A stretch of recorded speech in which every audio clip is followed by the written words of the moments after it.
Hello, Old Mill High School Music Technology class. This is Mr. Brown here, helping you out, taking you through the process for doing our assignment for this week, which is all about recreating drum beats using Soundtrap or whatever other DAW you're going to use as your preference, be it Mixcraft or whatever. So, just going to jump straight into it. What we are looking at right now is what's called the Patterns Beat Maker in Soundtrap. And so how you're going to get to that is when you go to add new track, you're going to click on drums and beats, and it's just going to open it right up for you, all right? A couple of the key features you need to know about. This thing right here is going to let you select different sounding drum kits that you can try out depending on what kind of sounds you want. You can also scroll left to right with this thing right here to try it out, so that's going to change the actual sound of the drums. One of the other important things we have right here is the metronome option. We're going to hit that off or else it's going to play all the time and it's going to be really annoying. Right next to it we have this tempo button right here. We're going to go ahead and set that. I'm going to set it to 105. I think that's going to work a little bit better. Hit confirm. And we're going to jump straight in. All right. The first drum beat that we're going to be taking a look at is right here. Take a look at that for a second. If we go back to the Patterns Beat Maker, we can see there's three different things we're looking at. We're looking at kick drum, snare, and hi-hat. Those are the three components that we have to our drum beats. When we take it back over here, we can see the three components as well, all right? We can see we have these little X's over the top, we have these notes down at the bottom, and we have these notes in the middle. Now the way that works is the notes at the bottom is your kick, the X's at the top is your hi-hat, and those notes in the middle is your snare. So we have bass, snare, and hi-hat all the way on the top, all right? Which is, as you'll notice, not how it's configured in Soundtrap when you start out. It's the kick on top, the snare in the middle, and the hi-hat on the bottom. So you gotta make sure you pay attention to that. So if we go back over to our drum beat, we will see that we start out and we have the X's running all the way through. We have 8 of them, all right? The way that we're going to do that in Soundtrap is we're not going to go straight across and hit every one, but we're going to skip, all right? Just like this.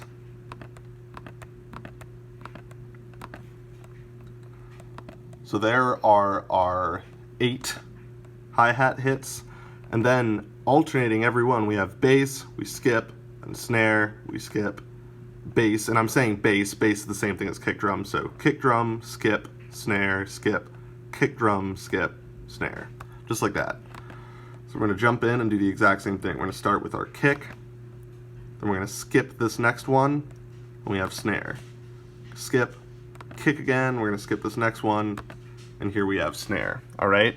This is actually our finished drum beat. So here's our finished drum beat right here. Here's the notation back there. And most importantly, this is what it's going to sound like.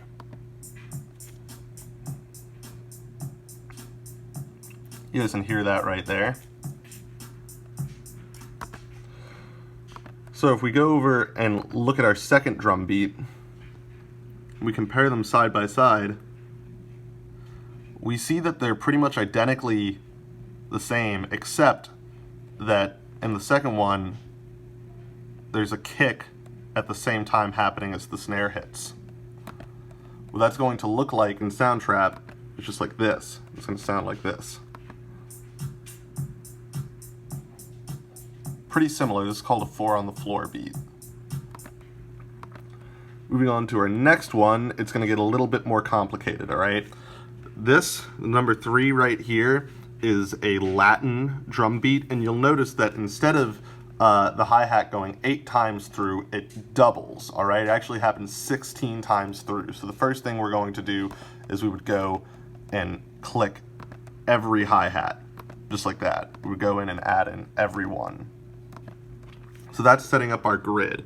Now, if we look at the way that the kick lines up, we'll see that we have, just the way that it is in Soundtrap, we have these 4 beats. 1, 2, 3, 4. These 4 categories in Soundtrap. Or these 4 categories of the beats. And it's the same thing in Soundtrap. 1, 2, 3, and 4. you'll notice that the kick in each of the beats always hits on the first and the last one. So it's on the first one lining up and the last one lining up. First one lining up and the last one lining up. And it continues to go like that through. So that would be the next thing we would add in, all right? Is we would have the kick on the first and the fourth.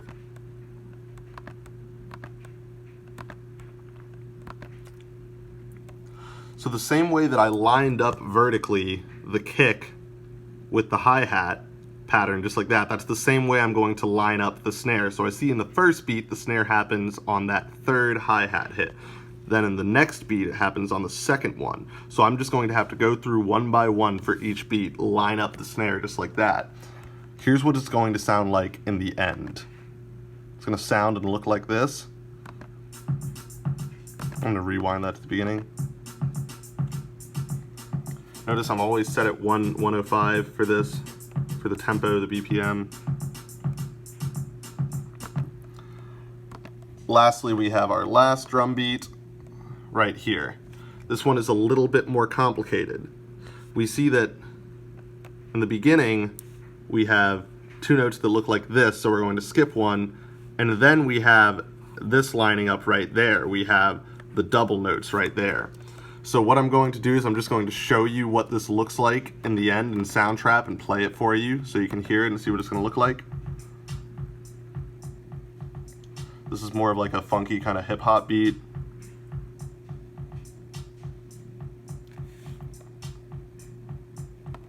Just like that.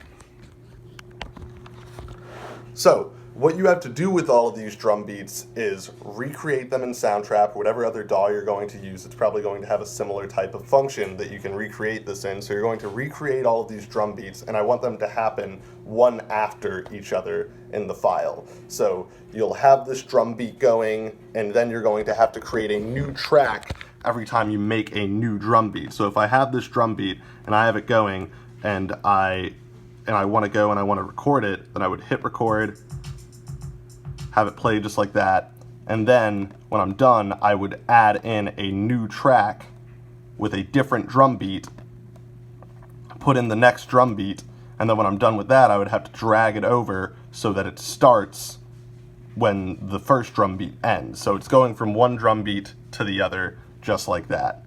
All right, so you'll have the 4 drum beats happening, going one by one, side by side with each other.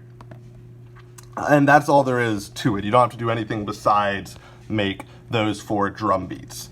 I would also recommend that you give the drum beats different sounds, and the way that you do that, like I talked about before, is you mess with this thing up here and you can actually change the sound of it. So for example, this is what it sounds like right now. I can change it over. Now it sounds completely different. That sounds terrible. So you can play around with some of the different drum kits that they already have pre-programmed in here, find one that you think sounds good for you, all right?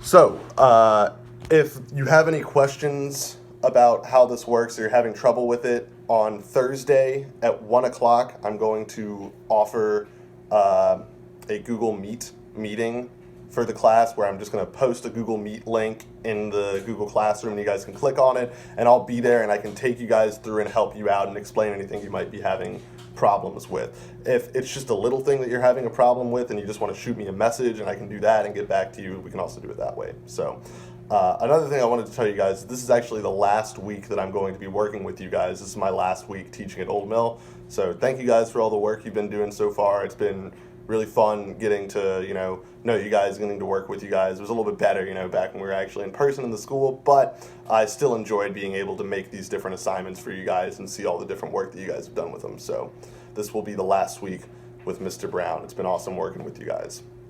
That's all I have for you. Like I said, if you have any questions or anything, please reach out or you can come to the Google Meet session that I'm going to